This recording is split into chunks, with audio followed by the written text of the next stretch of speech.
Filatelia, numismática, postales antiguas, medallas militares, documentos inéditos, libros históricos de Andorra, así como colecciones de euros de todo el mundo, los encontrarás en La Paperassa. La Paperassa, al servicio de la cultura y del coleccionismo. La Paperassa patrocina el canal de YouTube Sapiens.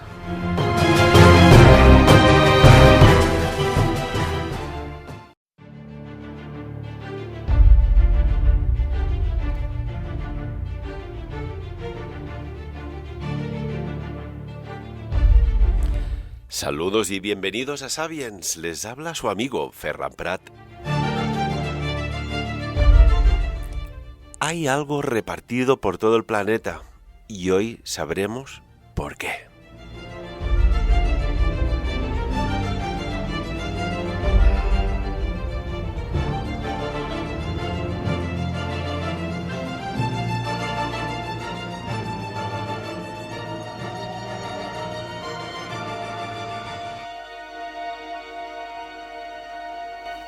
Y para ello tenemos uno de nuestros mejores asesores y colaboradores de Sapiens, Joan Comella. Muy buenos días, Joan, ¿cómo estás? Buenos días, Ferran. Muy bien. Tengo que felicitarte por el excelente trabajo de investigación que hiciste y los resultados están con unas 79.000 personas que han escuchado tu programa sobre la Biblioteca de Alejandría. Pues sí, la verdad es que solo se me ocurre ahora mismo que dar las gracias a toda la gente que nos sigue. Y en mi caso, pues la verdad es que estoy abrumado por tantas reproducciones y desde aquí me gustaría dar un caluroso agradecimiento a toda la gente que nos oye, tanto en Andorra como en el resto de países, que nos escucha gente de muy lejos y a los cuales les tengo que dar las gracias por seguirme y por seguirte, evidentemente, con este magnífico programa.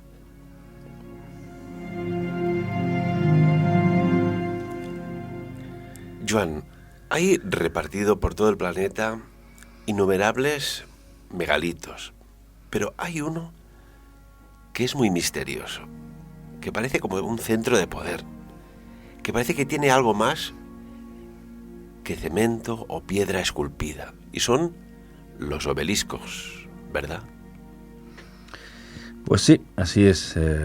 Los obeliscos son una figura muy curiosa porque además hoy vamos a hablar de dónde vienen, qué simbolizan, para qué se utilizaban, y vamos a hablar de obeliscos antiguos, muy conocidos, vamos a hablar de obeliscos modernos, curiosamente, porque hoy en día aún se están haciendo obeliscos y se están situando en lugares muy estratégicos. Intentaremos explicar un poquito el por qué es así. Y sobre todo vamos a hablar un poco de qué son realmente hoy en día, ¿no? Son centros de energía, son antenas receptoras, son antenas emisoras. ¿Por qué, no? Y todo esto, como bien sabes, desde el punto de vista más científico que me gusta a mí, ¿no? Sin ahondar mucho en misticismos, pero en este caso está claro que es inevitable que vamos a tener que hablar un poquito de simbología. Y sobre todo para nuestros oyentes vamos a explicar un poquito lo que es un obelisco, ¿no? Si miramos su definición básica, pues es eso, ¿no? Es una estructura que normalmente está hecha de piedra, y el tipo de piedra que se utilizaba en la antigüedad pues iba en función del lugar donde se había erigido o se había esculpido ese obelisco, ¿no? Normalmente tenía una estructura con una enorme columna central y con 4 caras iguales que solían converger en la parte más alta, y que en esa parte más alta se culminaba con una pequeña pirámide, ¿no? Que antiguamente se les llamaba piramidón. Normalmente lo más curioso, y eso es significativo, luego lo volveremos a recuperar este detalle, es que esa pequeña pirámide que había arriba solía estar cubierta de cobre o de oro, y era por un motivo muy concreto, ¿no? Además, también esto nos recuerda a los piramidones de las grandes pirámides de Egipto, en las cuales se sabe se ha sabido con el tiempo de que efectivamente también arriba, la parte de arriba, la última pieza que se colocaba era un piramidón recubierto de algún material reflectante, brillante, ¿no? Y eso era por un motivo muy, muy, muy concreto, ¿no? Bien, pues de hecho, etimológicamente lo que tendríamos que decir es que obelisco viene del término obeliskos o óbelo, que en griego antiguo significa aguja, espada, estilete, etcétera, etcétera, ¿no? Y en algunos casos era un término así como un poco irónico, ¿no? Más que nada porque realmente los obeliscos siempre han sido estructuras colosales, totalmente colosales, enormes. Ahora mismo se me ocurre citarte algunos que luego volveremos a ver, como son los obeliscos que se conmemoraron a la dinastía de Tutmosis III, de los cuales aún queda algún obelisco, como es en Istambul, en Londres, por ejemplo, y en Nueva York. Por ejemplo, en Londres, el que se erigió para Tutmosis III, de hecho, fue un obelisco conmemorado a Cleopatra, se le llama la aguja de Cleopatra, ¿no? Y está allí, está aún allí presente, ¿no? Porque, Joan, cuando hablamos de obeliscos, en sus orígenes, ¿este megalito se remonta a qué época? ¿Estamos hablando quizás, al decir Cleopatra, del Antiguo Egipto? Sí, correcto. De todas formas, los antiguos escritos y las investigaciones posteriores a nivel arqueológico han podido demostrar que también en Babilonia se llegaron a erigir obeliscos, y en el Antiguo Egipto era uno de los grandes monumentos que se utilizaba para rendir el culto al dios del sol, a Ra. Y es de ahí, de hecho, donde parece ser que proviene ese significado, ¿no? Cuál es el auténtico significado del obelisco, ¿no? Y eso proviene de una leyenda que me tienes que permitir que mencione aquí, para que nuestros oyentes entiendan un poquito el porqué, ¿no? El porqué de la utilización y por qué de esa forma, ¿no? Y ya avanzo que esa forma pues tiene connotaciones evidentemente sexuales, ¿no? Y esas connotaciones sexuales, esa forma, ha perdurado en el tiempo, porque ese gran falo, ¿no? Esa representación masculina del aparato reproductor masculino, si te fijas, el símbolo en sí, la punta arriba del todo, la terminación del obelisco, ha permanecido en forma de símbolo de jerarquía. Si te fijas, los policías y el ejército, cuando tienen que hacer una diferenciación en sus grados jerárquicos, utilizan un triángulo mirando hacia arriba, y eso es lo que determina y diferencia su escala jerárquica. Si tienen un triángulo es un grado, si tienen dos es un grado superior, pero es siempre que te fijes en algún grado jerárquico, en ese simbolismo de poder, porque de hecho es en el ejercicio de un poder determinado, de una autoridad determinada, siempre se expresa con ese símbolo, con esa punta que acaba en triángulo arriba, ¿no? Siempre mirando hacia arriba. Bueno, pues te decía que en el Antiguo Egipto hay una leyenda en la que Ra, el dios del sol, parece ser que tuvo 5 hijos, de los cuales vamos a hablar de 3 de ellos, ¿no? 3 de ellos fueron Osiris, Isis y Set. Y de estos 3, la relación que hubo posterior fue dramática, porque Osiris y Isis decidieron casarse, ¿no?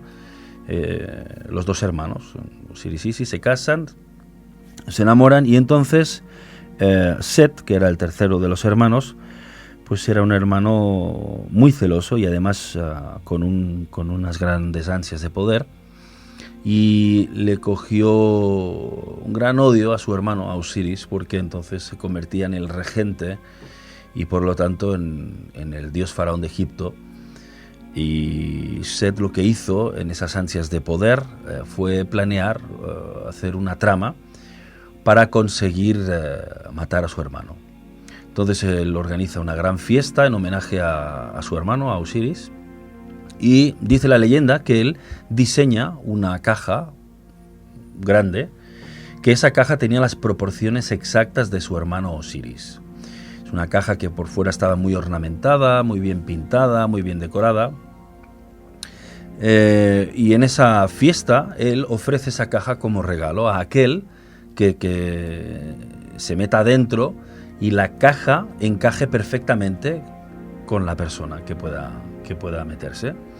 Como puedes imaginar, pues Osiris quiso probar la caja y entonces, como la caja le encajaba perfectamente a sus dimensiones corporales, Set mandó tapar la caja por sus esclavos y arrojarlo al río.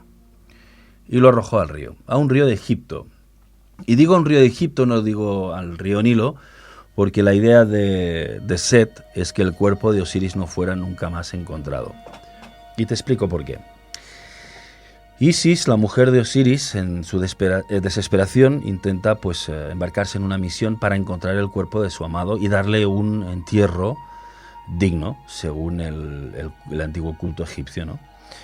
Pero Set, al cabo de un tiempo, se da cuenta de esto y antes de que Isis encuentre el cuerpo de su hermano, decide cogerlo, lo recupera y lo esparce por todas las grandes ciudades de Egipto, troceándolo en 14 trozos, para que así a Isis le sea aún más difícil encontrarlo. Y esto lo hace todo tras un engaño, ¿no? sin decirle a Isis que realmente ha sido él quien ha matado a su hermano. Bueno, finalmente, Isis, después de su perseverancia, consigue encontrar 13 de esas partes del cuerpo de Osiris, pero la 14ª, dice la leyenda que se trata del falo de Osiris, el cual Set, en ánimo de venganza, y como antiguamente el falo era un signo de mucho valor, de mucho poder, decide arrojar el falo de Osiris al río Nilo, donde la leyenda dice que un pez lo devora. ¿Por qué para Isis era tan importante el falo de su esposo? Bueno, podría ser por muchas razones evidentemente terrenales, ¿no? Pero según la leyenda, lo que es el órgano reproductor del dios Osiris era importante porque representaba pues eso, el poder, la fuerza, pasar los genes de la realeza a una próxima generación, ¿no? Entonces, Isis lo que hace es que cuando se da cuenta de que no puede encontrar esa parte de su esposo tan importante, decide erigir un primer monumento en forma de obelisco, simbolizando ese signo de poder de Osiris. Y no solamente hace esto, sino que además luego decide repartir obeliscos por todas las ciudades del mundo, bueno, de Egipto, del mundo antiguo, para que quede constancia y predominancia de la presencia e influencia del poder de Osiris. Así es de dónde sale esa simbología. De hecho, las leyendas, yo siempre he tenido claro, Joan, de que tienen parte de verdad. Y hay otros misterios, otros enigmas sobre los obeliscos, ¿no? También se había dicho que se habían utilizado como torres de poder a nivel de transmisión de energía. Una energía oculta. Sí, mira, hay algunos estudios interesantes. En concreto hay me acuerdo ahora que hay un diccionario ilustrado de símbolos, que se llama Diccionario Ilustrado de Símbolos de Oriente y Occidente, hecho por HarperCollins, que es un gran especialista en simbología y en arqueología. Es un libro que lo hizo en el 1994, ¿no? Y él, aunque se centra solamente en el tema simbólico, también apunta a esto que decías tú ahora, ¿no? Es decir, la estructura de un obelisco, desde el punto de vista científico, recuerda eso, a una antena, ¿no? Una antena que de forma natural pues recoge una cierta cantidad de energía, ¿no? Y esa energía es la que aún a día de hoy se desconoce qué se puede hacer con esa energía. Lo que sí es cierto es que los obeliscos tienen esas propiedades, sobre todo en función de qué material estén hechos. Normalmente estaban hechos con granito en la antigüedad, y se hacía con basalto negro también, que eran impresionantes. Se ve que el aspecto era fastuoso. Pero sí es verdad que recuerda la forma de una antena, y que esa antena, lo que no sabemos hoy en día, porque los científicos tampoco han profundizado mucho en el tema, es si es una antena receptora o es una antena emisora. Y si es emisora, ¿dónde envía esa energía y quién es el receptor, ¿no? Hay Hay algún otro estudio también que nos recuerda que en el globo, en nuestro pequeño planeta, hay unas famosas líneas, se llaman las líneas Lays, unas líneas, una especie de grandes autopistas energéticas, por donde casualmente pasan muchos o se encuentran muchos de estos obeliscos, ¿no? Y la gran pregunta es, ¿hay alguien que recoge esa energía de alguna forma? ¿Y por qué, no? Aquí está la clave, ¿no? Si realmente son comunicadores, emisores de energía, ¿quién y para qué recoge esta energía y también distribuida en el planeta? Que recuerda un poco a los conocimientos también de los druidas, Joan, que ya sabían mucho, al igual que en tiempos ya más ancestros, cuando colocaban los menires, que se nos ha dicho una cosa, pero desde mi punto de vista es otro. Son captadores de la energía natural de estas líneas que recorren el planeta, y allí eran como centros de poder, centros de sanación, centros de activación. Sí, es verdad. Además, el hecho de que menciones a los menires está muy bien, porque el menir, desde el punto de vista arqueológico y antropológico, está más que aceptado como la versión primitiva del obelisco, ¿no? O sea, los menires, tenemos que recordar que son grandes monolitos que no están esculpidos, están tallados, pero no están ni esculpidos ni pulidos, ¿no? En la mayoría de ellos. Piensa que aún quedan de los más antiguos del mundo, están en Escocia, hay uno en Alemania, hay otro en Suiza, y ahora te vas a sorprender, hasta en la Meca. En la Meca hay un menir, en la ciudad de la Meca hay un menir muy antiguo también. Y claro, uno se hace preguntas, ¿no? Se hace preguntas porque te das cuenta que estamos hablando del Antiguo Egipto, por lo tanto, el culto que se rendía era un culto pagano.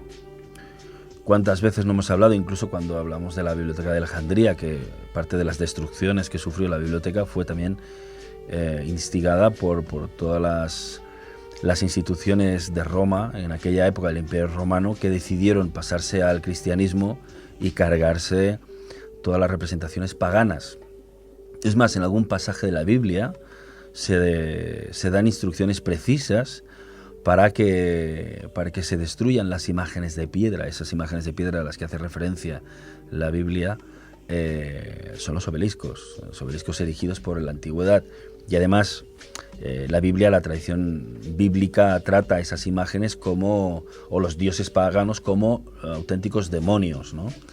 Por lo tanto, es curioso que con el tiempo te encuentras que un símbolo pagano como es un obelisco haya acabado en los mayores centros de poder de todo el mundo. Y cuando decimos de poder, estamos hablando de poder, por ejemplo, financiero. Exacto. Mira, el caso de Nueva York, recuerdo ahora que uno de los obeliscos está en Central Park, y luego tienes, por ejemplo, como hemos dicho antes, en Londres está la famosa aguja de Cleopatra. Y también tenemos en París. En París está el menir de Luxor, que fue puesto allí, en la Plaza de la Concorde. Y además te das cuenta que no solamente hay menires muy antiguos por todo el mundo, sino que además ahora resulta que todo el mundo, pero muchos países, cuando quieren conmemorar algo y darle una gran importancia y solemnidad, te ponen un obelisco, porque es símbolo de poder. Es un símbolo de poder, nada más que eso. Y ahora recuerdo, por ejemplo, hay muchos países que han puesto obeliscos siguiendo esa tradición pagana. Por ejemplo, Buenos Aires, ¿no? En el año 1939, en la Plaza de la República, de hecho fue en el 1932, se empezó a construir este obelisco. Y luego, en el año 39, hubo un consejo municipal de la alcaldía de Buenos Aires que intentó cargárselo, pero no se lo pudieron cargar, no pudieron destruirlo, ¿no? Luego también tienes obeliscos tan conocidos como el Monumento de Washington. Y es curioso, y luego vamos a hablar de un caso muy, muy, muy, muy curioso y muy trascendental en este tema, que es el hecho de que todos los obeliscos están dentro de una circunferencia. La mayoría de ellos, por no decir el 99%, todos. Esto es un dato muy importante, ¿no? Sí, lo es, porque te voy a explicar, tiene una simbología muy concreta, ¿no? El hecho de que haya un obelisco en medio de una circunferencia tiene una explicación simbólica trascendental, como puedes entender, muy pagana. Pero cuando te diga dónde está uno de los obeliscos más famosos del mundo, dónde está plantado, pues yo espero que los oyentes se sorprendan, ¿no? Porque seguramente ahora mismo no ven dónde es, no caen dónde es, ¿no? Y además vamos a decir cómo está diseñado el entorno de este famoso obelisco que vamos a desvelar dentro de un momento, ¿no? Claro, porque nos has hablado de Central Park, que allá lo pusieron, porque es curioso, hay un dato, Joan, antes de que nos reveles este trabajo de investigación que has hecho sobre este, podríamos decir, obelisco tan extraño, que dices, ¿por qué tenían que expoliarlos de Egipto? ¿No podían construirlos? ¿No podían reproducirlos? Por ejemplo, el de Central Park se puso allá en el año 1881 y venía de Egipto. Dices, ¿y por qué? ¿No puedes reproducirlo? Yo creo que además esto... Permíteme la pregunta más interior y jamás, mejor dicho, ¿qué hay en el interior de los obeliscos egipcios? ¿Qué puede haber? Y después hay otro detalle. Están esculpidos a la perfección. No hay error. O sea, no podían equivocarse al esculpir. Es como si aquellos símbolos estuviesen hechos con una tecnología muy sofisticada, porque imagínate que el que está esculpiendo, con su cincel y su martillo, ¡clac!, dices al encargado de la obra, me he cargado parte de la figura. Aparte de que era la muerte, era tener que volverlo a hacer. No había errores. Mira, en este caso que tú mencionas, ahí el polémico obelisco de Asuán, que está ahí en las canteras de Asuán, de donde se sacaron la mayor parte de los obeliscos del Antiguo Egipto. Ese obelisco iba a ser el hermano gemelo del otro obelisco que se encontró en el complejo de Karnak, en el Cairo. Entonces, claro, el de Karnak hace 21 metros, pero es que el de Asuán, que quedó allí, hace 42. Y esos 40, o sea, el doble. Y ese gran obelisco no se terminó, ¿sabes por qué? Porque la estructura se partió. Lo desecharon porque salió una grieta de esa estructura. Entonces, imagínate el nivel de exigencia. Pero es que esos obeliscos se tardaban años en hacer. Imagínate la desesperación de los esclavos, porque eran esclavos quienes trabajaban sobre la piedra de granito, la desesperación de que en un momento determinado, cuando estaban casi a 3/4 partes de la realización del obelisco, se partiera. Eso era, vamos, era el mayor de los dramas, ¿no? Y hablándote de grandes meniscos de la antigüedad, ahora recuerdo que Deodoro de Sicilia escribe en el siglo I a.C.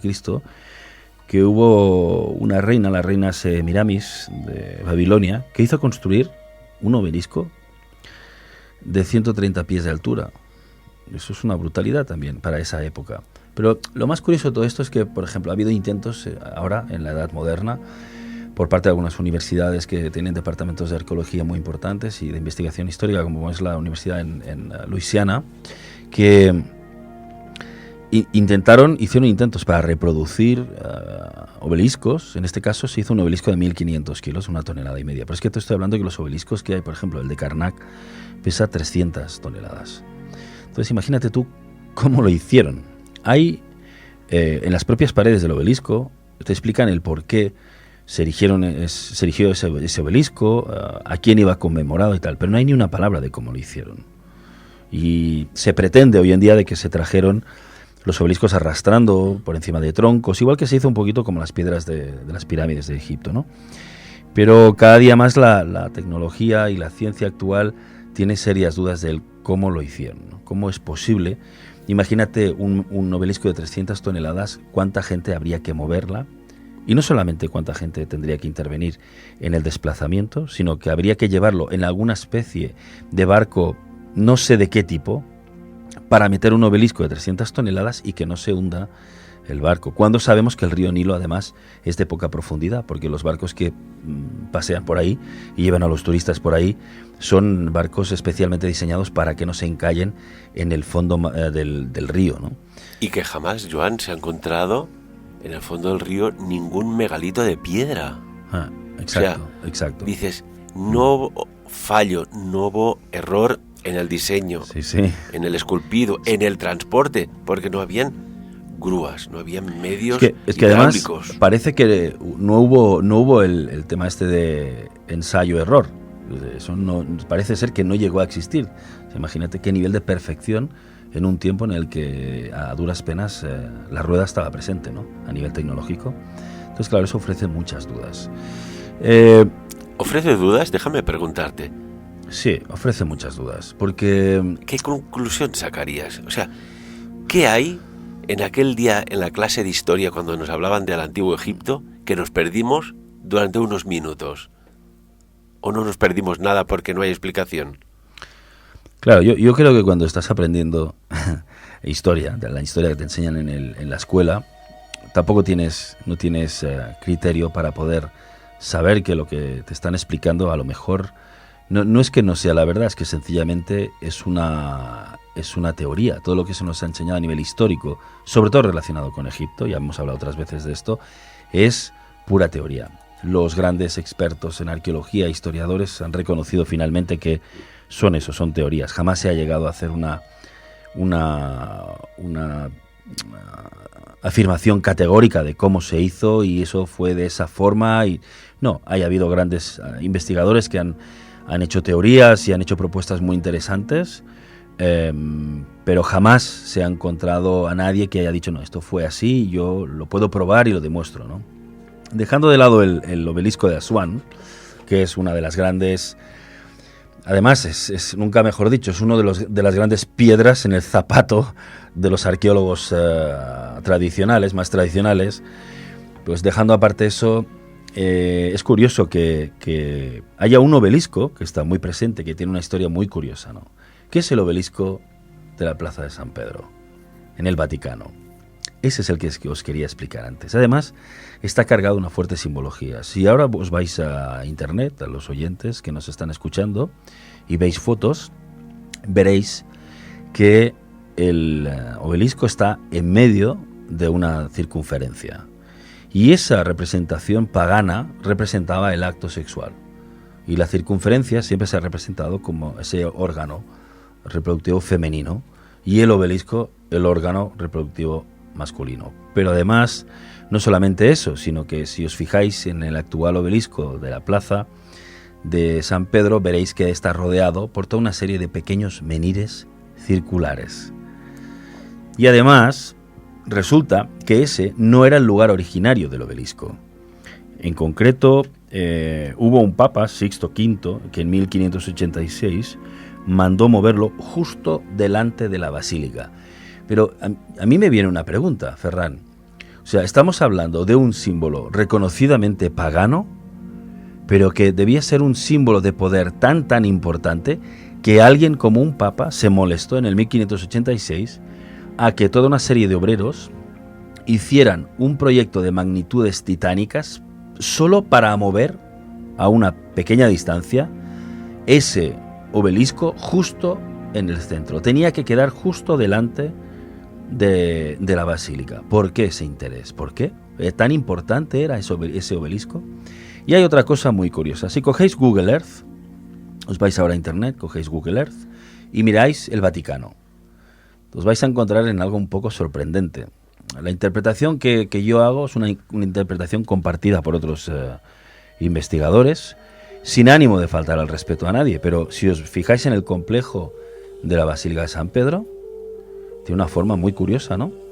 Veis que el entorno es un entorno circular, pero acá acaba en forma de tubo, hacia arriba, ¿no? Hacia donde está la cúpula central, la basílica. Por eso la base nos recuerda los testículos masculinos y luego continúa con esa forma de falo que, curiosamente, si os fijáis a nivel de coordenadas y de geolocalización, veréis que todo el complejo de la Basílica del Vaticano está orientada hacia el oeste. Y además, os reto a que comprobéis este dato. El margen de error en su orientación cardinal al oeste es de 1 grado. Está perfectamente orientado al oeste. Y os recuerdo que uno de los grandes cultos paganos es, efectivamente, la adoración del dios Ra, el dios del sol. Y además se conocía también como el dios de la puesta del sol, es decir, del oeste, por donde se pone, en el oeste. Son datos curiosos, si más no, pero parece ser como alguien nos ha emitido el detalle de que en muchas construcciones de culto religioso parece ser como si alguien hubiera influenciado mucho en el diseño principal de estos lugares tan emblemáticos que están repartidos por todo el mundo, ¿no? Y ya para añadir unos cuantos ejemplos más, aparte del obelisco del Vaticano, tenemos, se puede comprobar, lo podéis comprobar en internet, pues estos datos están ahí también. En Roma exactamente hay 8 obeliscos, 5 de los cuales son de origen egipcio y 3 creo que son de origen babilónico. A lo mejor ahí me estoy equivocando, pero 5 seguros son de origen egipcio. Y, perdón, no, los otros 3 estuvieron durante mucho tiempo en Roma, porque algunos de ellos hasta inclusive fue el emperador Constantino que se los llevó y los trajo para ahí. Sobre todo el que está en la Basílica del Papa, en la Plaza de San Juan. Es uno de los obeliscos más antiguos de la historia y uno de los más grandes también. Y se dice que ese obelisco, hasta Moisés, cuando estuvo en Egipto, quizás lo llegó a ver. Lo pudo presenciar, ¿no? Bueno, qué maravilla. Joan, y una cuestión, por ejemplo, es archiconocido la simbología que hay en el billete de dólar. ¿Tú crees que aquel ojo que hay encima de alguna pirámide tiene cierto parecido al piramidón de los obeliscos? ¿Tiene alguna analogía o es mera coincidencia? Bueno, yo creo que en algún momento ese tipo de simbología se cruzó en el tiempo, ¿no? Yo creo que originariamente no se trataba, es decir, en el Antiguo Egipto dudo mucho que se tuviera, que apareciera, o yo no recuerdo al menos que hubiera aparecido esa interpretación del dios Ra como el ojo que todo lo ve, ¿no? Es más, lo que sí es verdad es que si te fijas en esa simbología hay como una especie de rayos, ¿no? Pues esos rayos sí que provienen del culto pagano del Antiguo Egipto, porque precisamente, como decíamos antes, la terminación de los obeliscos y de las propias pirámides de Egipto estaban recubiertas, la última pieza arriba de todo el piramidón, solían estar recubiertas de cobre o de oro. Y eso lo que hacía era un reflejo de los rayos del sol, del dios Ra, cuando caían en la punta, en las pirámides o en los obeliscos. Y al hacer ese efecto de reflejo, simbolizaba que el dios Ra y sus rayos del sol estaban presentes en todas partes, porque se reflejaban por todo el mundo. Esa era la interpretación que proviene de esos orígenes. Claro, el ojo que todo lo ve, aparte de que tiene connotaciones muy variopintas, como siempre se ha relacionado como en el mundo masónico, con alguna otra orden de tipo así un poco discreto, porque a mí no me gusta llamarles órdenes secretas, porque creo que hoy en día muchas de estas órdenes pues, de secretismo tienen poco, más que nada son órdenes así discretas que no quieren que los molesten, ¿no?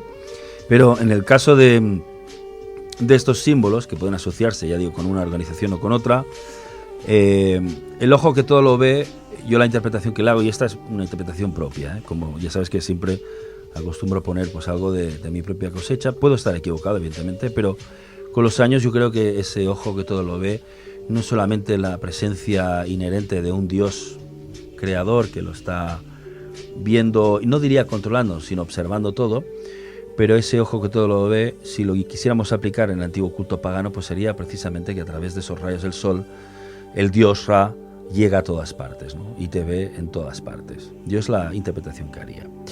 Hay algunos ejemplos que te quería poner antes sobre más obeliscos que hay por todas partes. Es que hay uno que está relativamente muy cercano, Joan, ¿no? Como es el El obelisco Millennium, sí, que está en La Coruña, supongo que sí, ibas a hablar ahora. En Galicia, iba a mencionarlo. No solamente está este, sino que además está el de Madrid. Si miráis alguna imagen del obelisco de La Caja, que fue donado a la ciudad de Madrid, está dentro de un enorme círculo. Es curioso, ¿no? En la Plaza Castilla. Es un enorme círculo, además concéntrico, que te lleva con la forma, y si os fijáis, el baldosado, te lleva hacia el centro, que es donde está el obelisco. Luego tienes obeliscos como, por ejemplo, en Puerto López, en Colombia. Tienes obeliscos en la Plaza de las Libertades de Yacuiba, en Bolivia. Tienes obeliscos en Mongolia, en Etiopía. Tienes otro obelisco en la Plaza de Francia, de Caracas, en Venezuela. Tienes otro en Montevideo, en Uruguay. Claro, y suma y sigue. Entonces, ¿por qué? Porque en todas partes, siempre que se le quiere dar solemnidad a un hecho determinado, se pone un obelisco. Pues posiblemente, entre otras interpretaciones que podamos hacer, obviamente, existe esa solemnidad, esa omnipresencia del obelisco como símbolo de poder, de magnificencia, ¿no? Y en el caso yo creo que más flagrante de obelisco moderno que pretende responder a esa necesidad de solemnidad es el obelisco de Buenos Aires, ¿no? En el cual se erigió para conmemorar el 400 aniversario de la ciudad, ¿no? De la existencia de la ciudad. Recuerdo cuando hiciste una conferencia, Joan, sobre que había buena parte de dosis muy importantes de neurociencia. ¿Tú crees que estos obeliscos pueden producir alguna activación de alguna parte de nuestro cerebro para que sea un cerebro más lúcido en razonamiento, en ejecución de decisiones? Y lo digo porque es curioso, porque fue un experimento que hice hace muchos años y ahora me ha venido a la cabeza. Cerca de los obeliscos, con mi queridísimo péndulo y con la radiestesia, el péndulo, no te voy a decir que se volvía loco, pero sí hacía cosas tan anómalas como llegar a verticalizarse y girar en oblicuo. Tenía que aguantar el péndulo por debajo porque giraba como un aspa de un avión. O sea, lo que está claro, que hay una simbología, que es un centro de poder, pero que también está ubicado estratégicamente por algo. ¿No crees? Sí, además, esta es una de las cosas que tengo pendientes de hacer, y es que el tema del obelisco, su forma, nos recuerda implícitamente, nos está recordando las formas de las pirámides, ¿no? Y ha habido estudios científicos en los cuales se ha demostrado, no ha sido ninguna fábula ni ninguna interpretación sui generis de nadie, pero hay científicos que han demostrado que son centros energéticos. Alguien pretende llamarles centros de energía, llamadle como queráis, pero son centros energéticos. Hay energía ahí, oscilante, y que además, en función de su forma, tienen una área de influencia mayor o menor. En el caso de las pirámides de Egipto, pues se ha demostrado científicamente que hay una condensación de energía, hay una presencia de energía muy superior en la parte interior de las pirámides, en su estructura más profunda. Y en el caso de los obeliscos, visto que siempre, la mayoría de los obeliscos, por no decir un 90%, se asientan en una base con forma de prisma, y esa presencia energética suele estar repartida entre la punta y la base. Sobre todo, más que nada porque se ha demostrado que a nivel energético el punto de recogida de esa energía es arriba del todo, es en la pirámide. Hablabas antes de leyendas, hay una leyenda, no sé hasta qué punto es cierta o no, pero casi que me la creo al 100%, en la cual Josefina le dijo a Napoleón que antes de salir a la conquista de Egipto, que también dices, ¿y qué fue a buscar allá el gran conquistador Napoleón? En 1798 le dijo textualmente: si vas a Tebas, enviadme un pequeño obelisco. Sí, sí. Sí, sí. Esto lo que te viene a decir es que efectivamente el obelisco ha sido siempre un objeto de poder y además muy, muy ansiado. Y hay otra cosa que quiero que los oyentes, mientras hablamos tú y yo, o después, cuando vuelvan a escuchar el programa, hagan un pequeño ejercicio y empiecen a observar algo muy, muy curioso.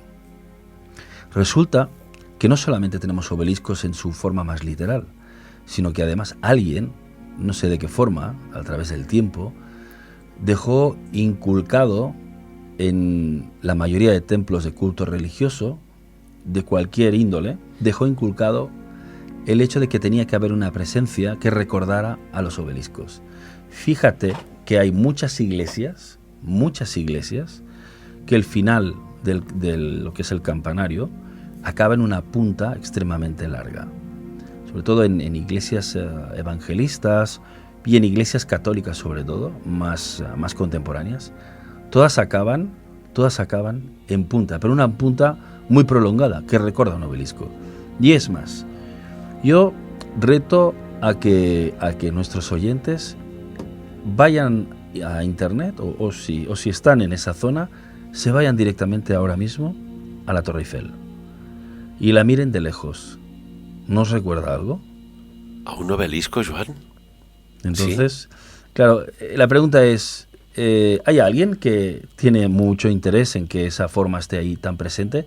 Porque hay quien dice, y ahora es una pena porque no recuerdo el estudio, ya te lo enviaré para que lo pongas como link si lo cuelgas. Uh-huh. Hay un estudio científico que dice que la Torre Eiffel es una antena en toda regla y es un centro de recogida energético y que además su área de influencia es enorme. Y desde el punto de vista de ingeniería y de diseño arquitectónico, es uno de los monumentos mejor repartidos y que es que a ver si puedo recuperar el estudio científico, pero es que además se explica que hay un repartimiento de fuerzas casi perfecto. Es un monumento que está a prueba de todo. Además hasta creo que es un monumento que en caso de que hubiera un sismo, un terremoto, tiene unas posibilidades de resistir una influencia sismológica muy elevada, ¿no? Que es curioso, hasta el punto de la importancia de los obeliscos en el ámbito religioso y también en los ámbitos de poder, el Papa Sixto V, en una medalla conmemorativa, hizo que se acuñaran obligatoriamente 4 obeliscos en el reverso. Uh-huh. Aquí estamos llegando al final de la entrevista, pero me gustaría recoger por tu investigación, que hace años que vas detrás de grandes enigmas de la humanidad, Joan, y así he tenido la suerte de conocerte compartiendo en una noche larga, intempestuosa de trabajo, coincidimos y allí empezamos a hablar de estos misterios de la historia, que solo lo que queremos es que la gente los conozca. ¿Qué crees que hay detrás? Sintetizando, resumiendo, están en centros de poder, parecen como antenas. También la leyenda antigua habla como si fueran el falo de Ra o Osiris. De Osiris, correcto.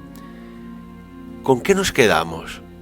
De algo que tenemos ahí delante, que no vemos su trascendencia, pero sí su significado y ubicación geoestratégica.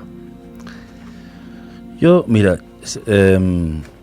como bien sabes, lo que acostumbro a hacer siempre es recoger todos los datos que puedo, siempre de la forma más objetiva posible. Pero ¿sabes con lo que me gustaría que se quedaran los oyentes?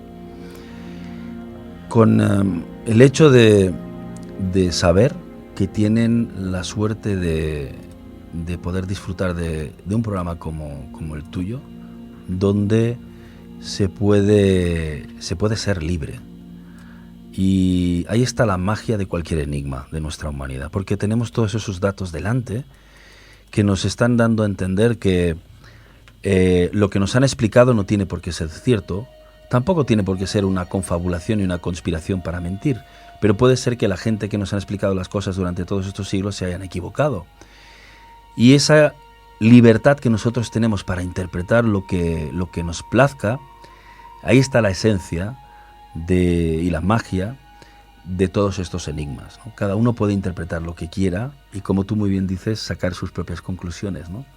Pero sobre todo es la posibilidad de tener lugares como este programa radiofónico, donde poder decidir qué es lo que tú quieres ver, qué es lo que hay ahí. Porque la existencia de estos misterios nos permiten precisamente continuar apasionándonos y buscándonos y saber que estamos en un momento de la historia en el que somos libres, que cuando se erigieron estos obeliscos en la antigüedad había mucha gente que no era libre, ni de pensamiento ni de actos. Joan, qué bellas palabras, casi que me emocionas. Me ha faltado un pelín ya, ¿eh? Se me estaban poniendo los ojos, por favor, lagrimosos. Un detalle más, hay un obelisco que no revelaremos cuál, pero sí, hay algo que llama la atención en su jeroglífico, ¿verdad? Sí. ¿Qué crees que es eso que está allí esculpido, grabado e inmortalizado?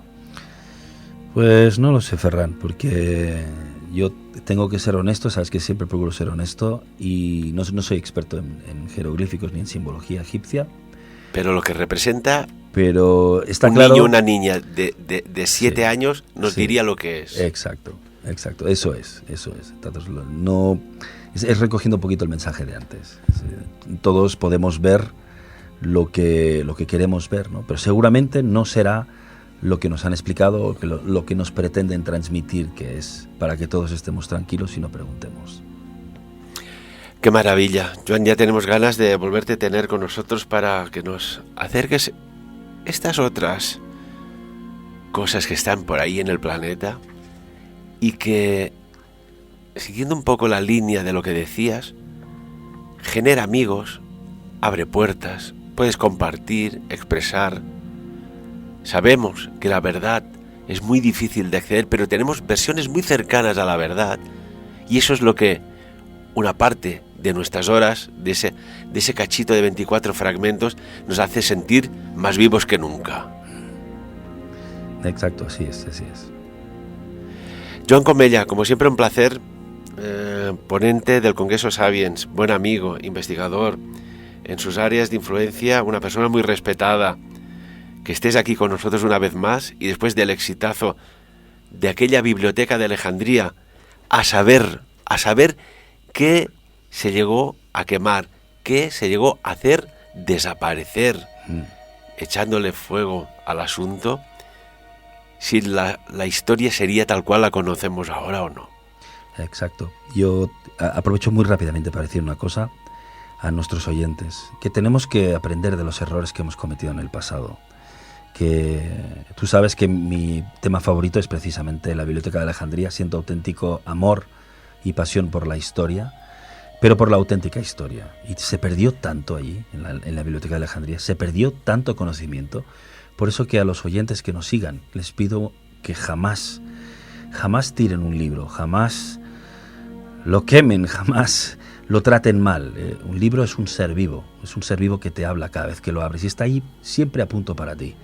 O sea que no desechéis nunca el conocimiento, cualquiera, el que sea, pero no lo desechéis nunca.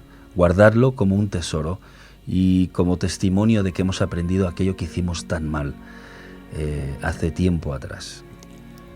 Y amigos y amigas de Sapiens, os lo dice una persona heredera de una gran biblioteca personal de trabajos de investigación de su padre. Así es. Y cuando hablas de los libros, a partir de ahora, todos aún más nos los miraremos con mucho cariño, ¿verdad? Eso espero. Joan Comella, como siempre, un placer. Gracias, Ferran. Y amigos y amigas, lo ha dicho antes Joan, me gusta acabar el programa haciéndoos pensar. ¿Y cómo? Diciendo que cada uno saque sus propias conclusiones. Buen obelisco.